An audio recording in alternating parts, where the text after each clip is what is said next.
Hello, everyone. Welcome to NASA's training on Title II of the Code of Federal Regulations. My name is Chris Morgia, and I serve as a Senior Analyst in NASA's Office of Procurement, Procurement Management, and Policy Division.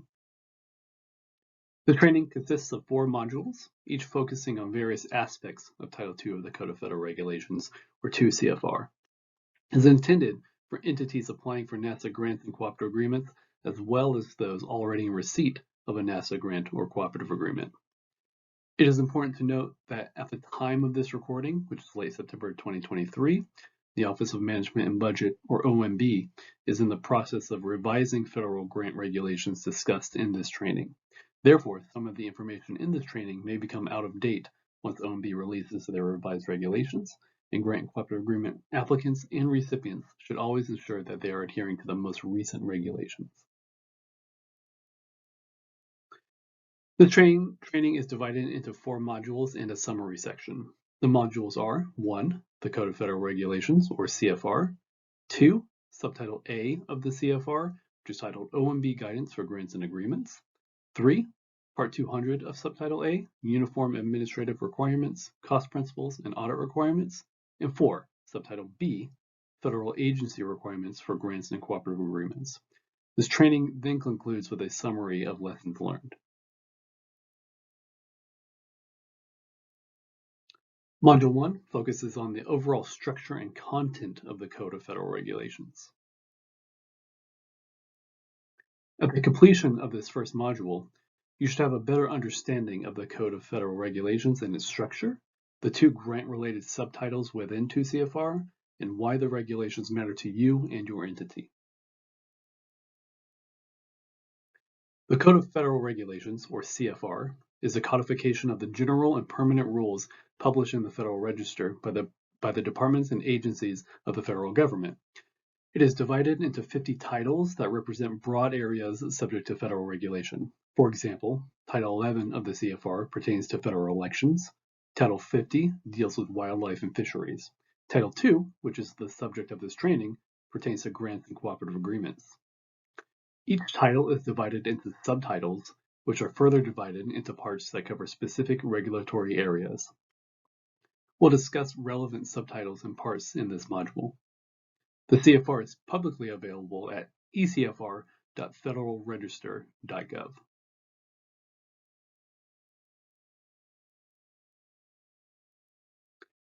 This graphic illustrates how the grant-related regulations in the CFR are organized. As previously mentioned, the CFR contains 50 titles related to broad areas of federal regulation. Title II specifically focuses on federal grants and cooperative agreements. Title II is then subdivided into 2 subtitles, A and B, which pertain to regulations developed by the Office of Management and Budget and those developed by grant funding federal agencies.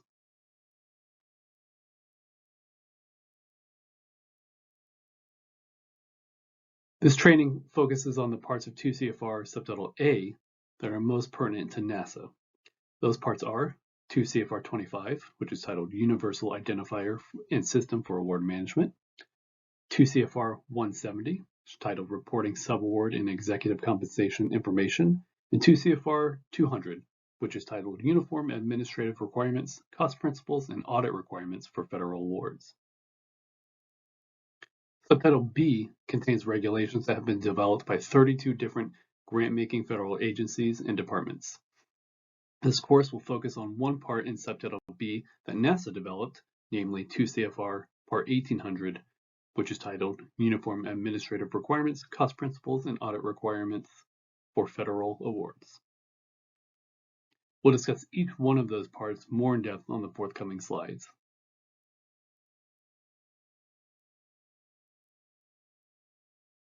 Okay, so the regulations in 2 CFR are important because they help to ensure consistent and uniform government-wide policies and procedures for managing grants and cooperative agreements issued by federal agencies. Uniform regulations help to reduce award recipient administrative burden and the risk of waste, fraud, and abuse while delivering better performance on behalf of the American people. The regulations also ensure that federal agencies and award recipients comply with relevant statutory requirements.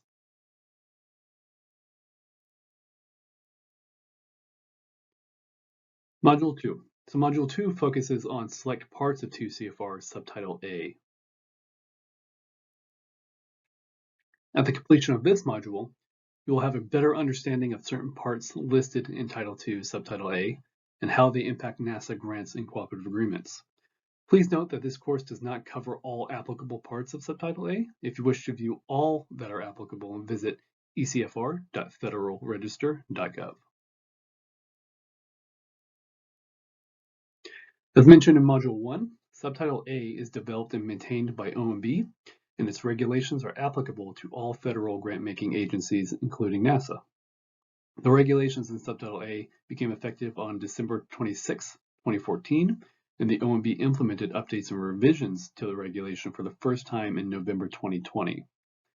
At the time of this training, OMB is working on additional revisions to 2 CFR that we expect to become effective sometime in 2024. Understanding the various parts within Subtitle A is important because they contain regulations that pertain to reporting requirements, award terms and conditions, and other award recipient responsibilities. We'll discuss each in this training.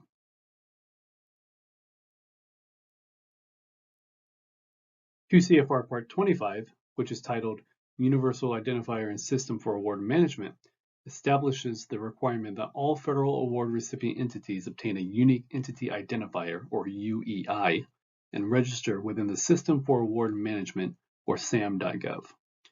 UEIs are unique numbers assigned to entities doing business with the federal government. Applicants are required to provide their UEI every time they submit an application for funding. The requirement for entities to register in SAM.gov allows agencies to view their basic business information and to ensure that entities are not excluded from doing business with the government. Applicants must also register with SAM.gov prior to submitting an award application, and they must maintain SAM registration while they have an active award.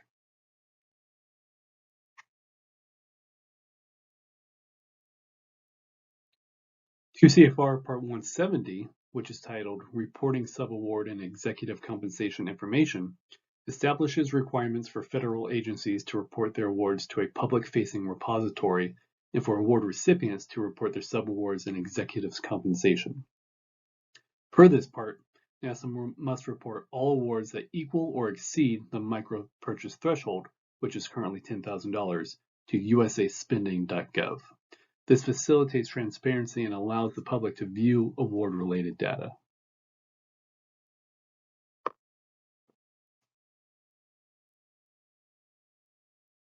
Award recipients have two requirements under 2 CFR 170.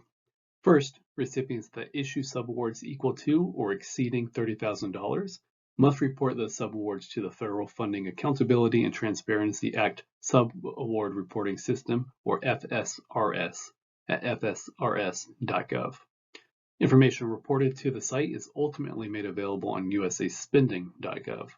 Second, recipients must report the compensation of each of its 5 most highly paid executives if the recipients receive 1. Awards that are equal to or greater than $30,000, 2. 80% or more of their annual gross revenue comes from federal contracts or financial assistance, or 3. They receive $25 million or more in annual gross revenue from contracts or financial assistance.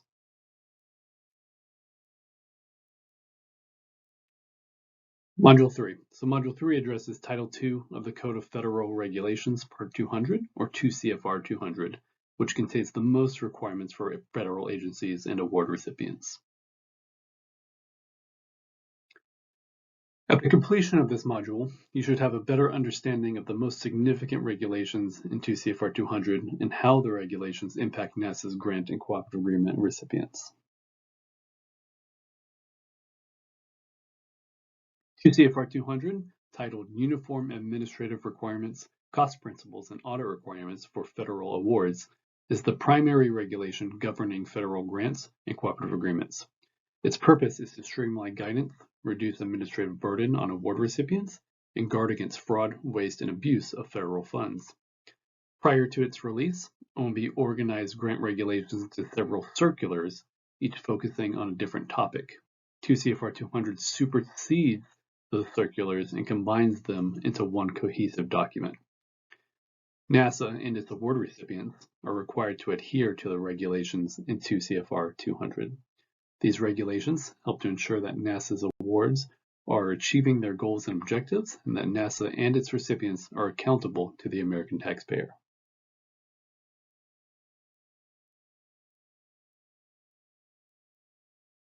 Two CFR 200 is organized into 6 subparts. We'll discuss each of them on the forthcoming slides.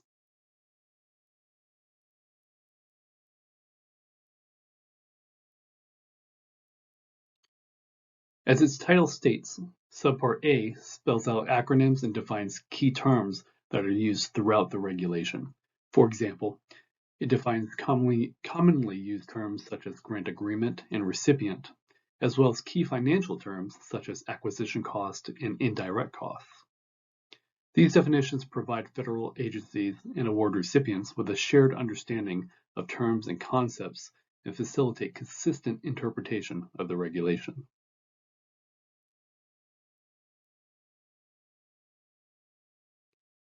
Subpart B, General Provisions, outlines the purpose of 2 CFR 200, exceptions to the regulations, and universal requirements for federal agencies and award recipients. Overall, it's meant to establish uniform regulations governing grants and cooperative agreements for federal agencies. To ensure that all agencies are adhering to similar regulations, 2 CFR 200 prohibits agencies from imposing additional or inconsistent requirements unless they are approved by OMB or required by federal statute, regulation, or executive order. Subpart B also describes the regulation's applicability. It notes that subparts A through F are applicable to non-federal entities that carry out federal awards as recipients or subrecipients. Subpart B also includes 2 important requirements for federal agencies and award recipients. First, Section 200.112 requires all award recipients to disclose potential conflicts of interest, or COI, to their awarding agency or pass-through entity in accordance with the awarding agency's policy. NASA's COI disclosure policy can be found in the NASA Grant and Cooperative Agreement Manual, or GCAM. Second, Section 200.113 requires award applicants and recipients to disclose violations of criminal law involving fraud, bribery, or gratuity violations potentially affecting the award to their award issuing agency.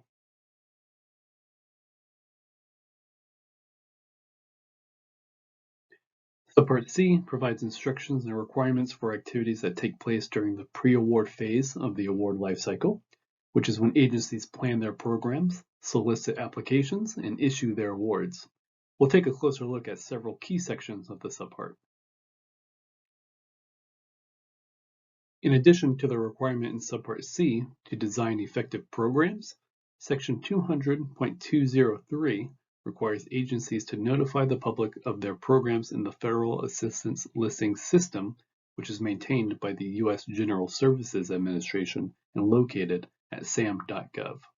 The listings describe a program's purpose, goals, objectives, projected total amount of funding available, and general eligibility requirements for awards issued under a specific assistance listing.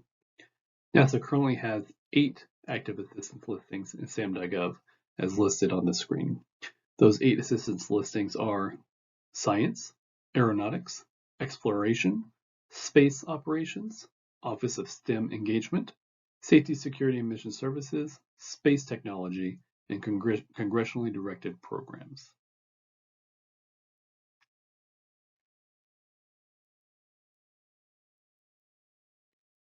Section 200.204, which is titled Notice of Funding Opportunities, or NOFOs, requires that agencies publicly announce funding opportunities for discretionary grants and cooperative agreements.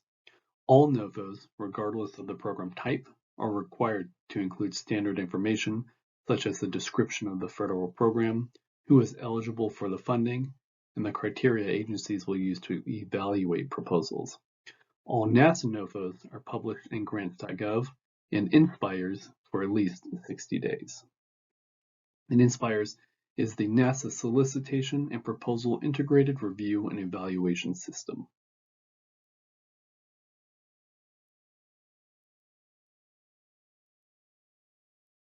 To ensure that all agencies issue standardized award documents, Subpart C, Section 200.211, outlines all information that must be contained in grant and cooperative agreement documents.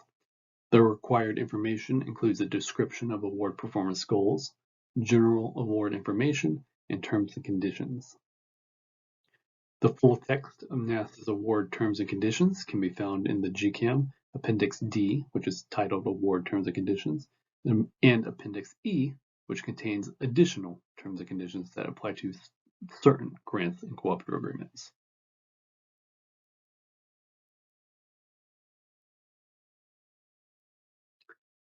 Subpart D of 2 CFR 200 provides instructions and requirements for activities that take place after an award has been issued, known as the post-award phase of the award lifecycle. We will take a closer look at several of its key sections.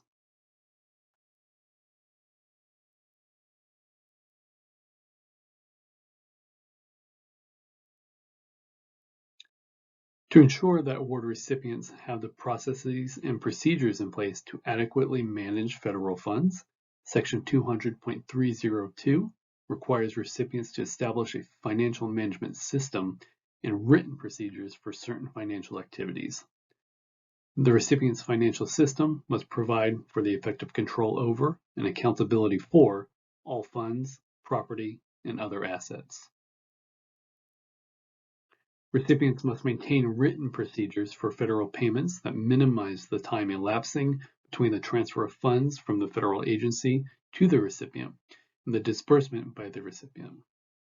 Recipients must also maintain procedures for determining the allowability of costs in accordance with 2 CFR 200's cost principles, which will be discussed later in this course.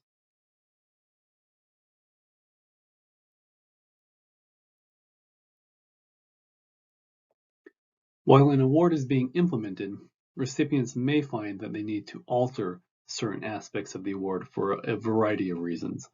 Modifying an award after it has been issued is allowable. However, per Subpart D, Section 200.308, recipients must request prior approval from the awarding agency for certain modifications, such as those listed on the screen. At NASA, recipients must obtain prior approval for the reasons listed in Section 200.308 by submitting a request to their cognizant grant officer. The grant officer for a NASA award can be found on the award's cover sheet, also known as the NASA Form 1687 or NF 1687.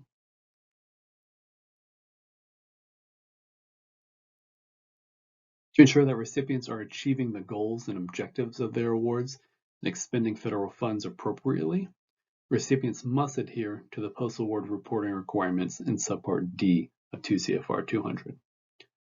Per Section 200.328, agencies must require recipients to submit financial reports, known as Standard Form or SF-425. NASA requires all recipients to submit their SF-425s in the U.S. Department of Health and Human Services Payment Management System, also known as PMS. For Section 200.329, agencies must require recipients to report on program performance. NASA requires that all award recipients utilize the Research Performance Progress Report, or RPPR, data elements for their performance reports. The data elements can be found in the GCAM.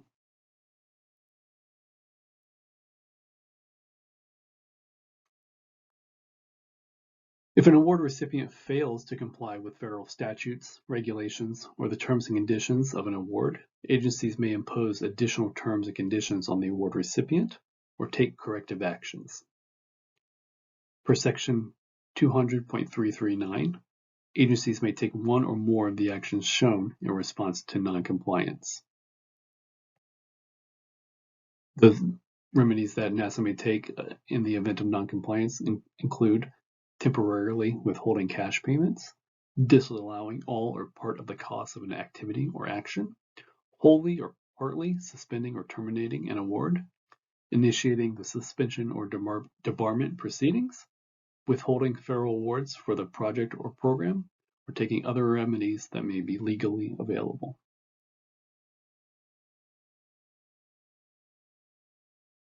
Subpart E of 2 CFR 200, which is titled Cost Principles, provides guidance regarding the costs that award recipients can and cannot charge to an award. We'll discuss several of its key sections.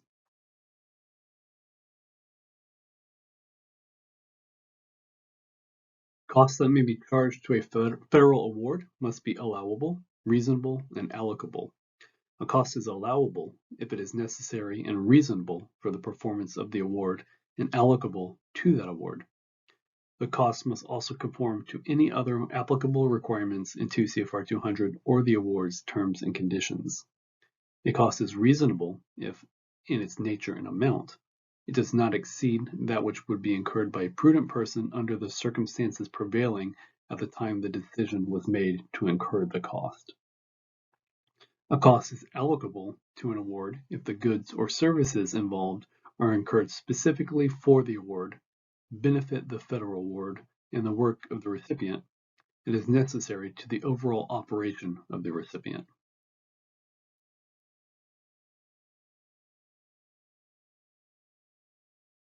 After receiving an award from NASA, recipients may begin incurring costs that are outlined in their approved budget. For certain costs, recipients will need to obtain prior written approval from NASA if those costs are not listed in the award's budget. Such items include, but are not limited to, what's shown on this slide, including equipment, compensation, pre-award costs, real property costs, and certain travel costs.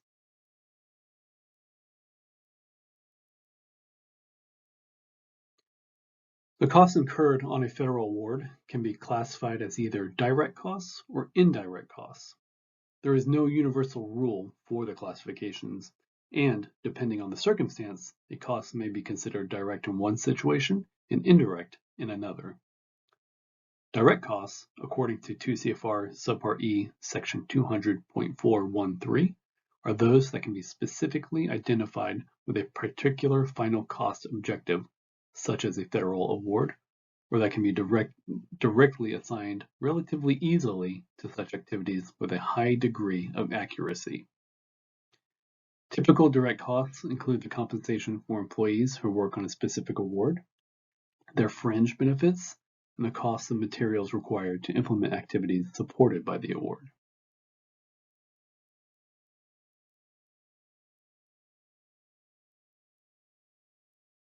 Indirect costs are defined as costs incurred for a common or joint purpose benefiting more than one cost objective and not readily assignable to the cost objective specifically benefited.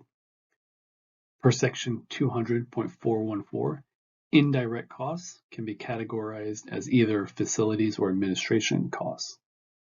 Facilities costs include depreciation or interest on debt associated with buildings, equipment, and capital improvements.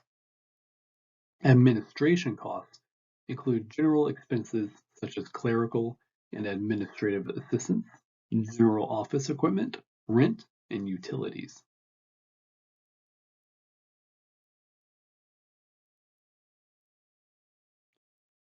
The total amount of indirect costs charged to an award is determined by an indirect cost rate, which is expressed as a percentage of direct cost rates. Recipients can use one of two types of indirect rates. The first is called a Negotiated Indirect Cost Rate Agreement, or NICRA. A NICRA is an indirect rate that recipients negotiate with their cognizant agency, which is typically the agency that provides the most federal funds to the recipient. All federal agencies must accept a recipient's NICRA and cannot ask the recipient to reduce that NICRA if they have one. The second type of indirect rate is the de minimis rate. If a recipient does not have a current NICRA, then they may elect to charge a de minimis rate of 10% of modified total direct costs to their award. Recipients do not have to provide documentation to support the use of a de minimis rate.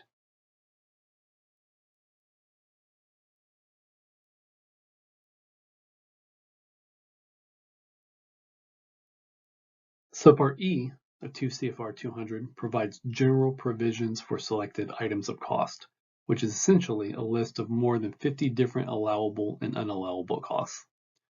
There are a number of costs that are always unallowable, including but not limited to what's listed on the slide here. And those costs that are pretty much always unallowable are alcoholic beverages, costs incurred by institutions of higher education for alumni activities, contributions and donations from the recipient to other entities, and costs of memberships in any country, social, or dining club, as well as any organization whose primary purpose is lobbying. There are also certain costs that are allowable in some instances and unallowable in other instances. For example, entertainment costs are generally unallowable. However, they may be charged to an award if the costs have a programmatic purpose and are approved by the awarding agency.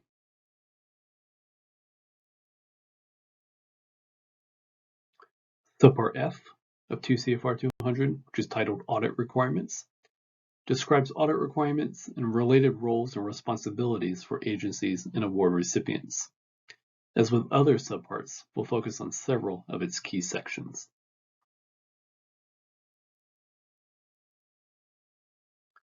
Per Subpart F, Section 200.501, Audit Requirements, any state, local government, Indian tribe, institution of higher education, or nonprofit organization that expends more than $750,000 or more in federal award funds in their fiscal year must have a single audit performed for that year.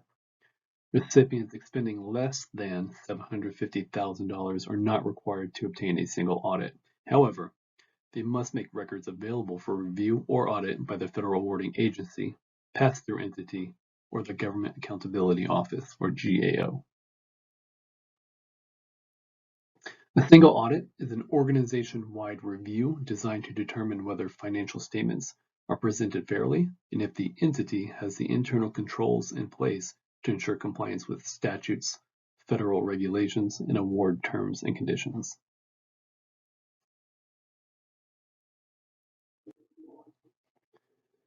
For sections 200.508 through 200.512, award recipients have several responsibilities when it comes to single audits. First, if the recipient is required to obtain a single audit, they must procure audit services. The cost of a single audit is allowable and may be charged to a recipient's federal award with grant officer prior approval. Second, the recipient must prepare appropriate financial statements, including a schedule of expenditures for the auditor. Third, the recipient is responsible for follow-up and corrective action on all audit findings. Finally, once the audit is complete, the recipient must ensure that their single audit report is made publicly available by posting it to the Federal Audit Clearinghouse.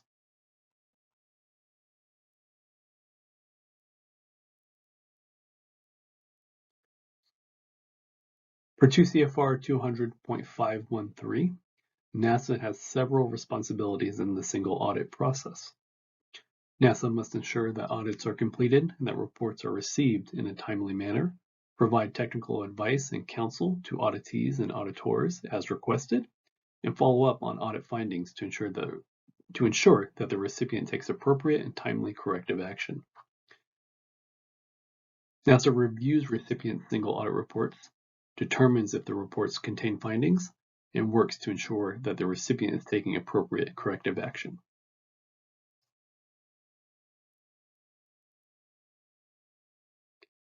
Sections 200.514 through 520 outline auditors' responsibilities when conducting single audits. In general, auditors must determine whether the auditee's financial statements are presented fairly in all material respects in accordance with generally accepted accounting principles. They must perform procedures to obtain an understanding of internal control over federal programs and test those internal controls. It must also determine if the auditee has complied with federal statutes, regulations, and the terms and conditions of federal award, and provide a report detailing relevant findings and opinions.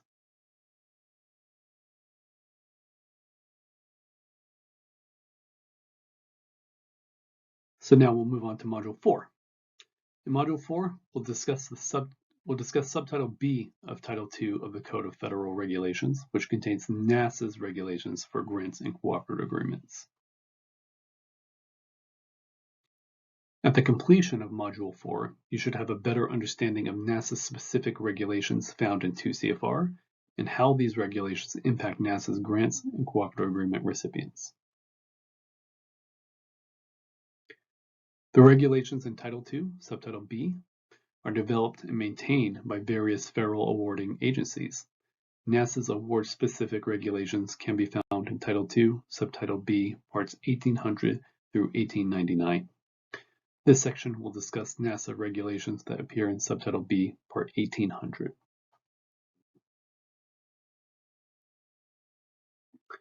So 2 CFR 200 requires all award-issuing agencies to implement the regulations therein by publishing codified regulations of their own. NASA has codified the regulations in 2 CFR 200 by issuing 2 CFR 1800, which states that NASA will adhere to 2 CFR with a few exceptions. The most notable exceptions pertain to 2 CFR 200's applicability and how federally owned and exempt property is vested. Section 1800.3, which is titled Applicability, states that 2 CFR 200 subparts A through F apply to states, local governments, Indian tribes, institutions of higher education, and nonprofit organizations. Foreign organizations, on the other hand, must comply only with subparts A through E, and for-profit organizations must comply only with subparts A through D. It is important to note that for recipients who are for-profit organizations, the cost principles in 2 CFR 200 subpart E are replaced by the Federal Acquisition Regulations at 48 CFR parts 30 and 31. Section 1800.312, titled Federally Owned and Exempt Property, states that NASA has statutory authority to exempt certain award recipients from the property management requirements in 2 CFR section 200.312, federally owned and exempt property. For section 1800.312, nonprofit institutions of higher education and nonprofit organizations whose primary purpose is conducting scientific research have full title to tangible personal property purchased with NASA funds without further obligation to NASA.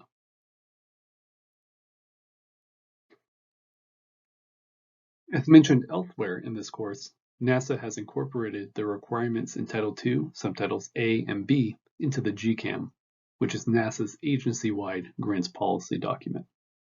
It provides additional context and instructions regarding these federal regulations to facilitate compliance across the agency.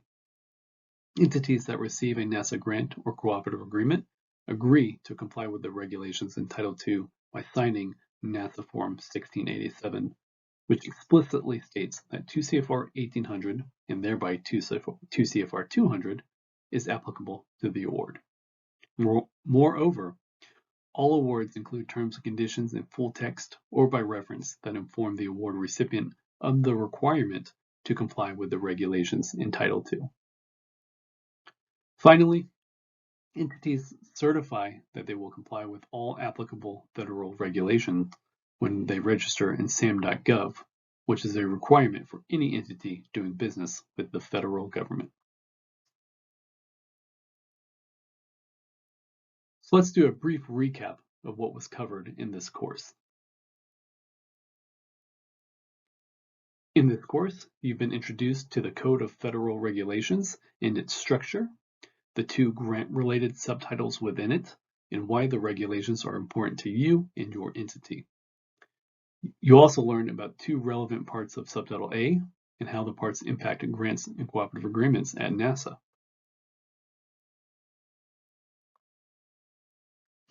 You become familiar with the significance of Part 200 and how its regulations impact NASA's management of grants and cooperative agreements, and how NASA's specific regulations found in Subtitle B also impact NASA's grants and cooperative agreements management.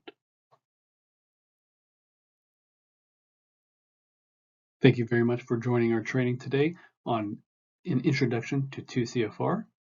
If you have further questions or comments, please feel free to reach out to NASA's Grants Policy and Compliance team, which is situated within NASA's Office of Procurement at the URL provided on this screen. Thank you very much and have a good day.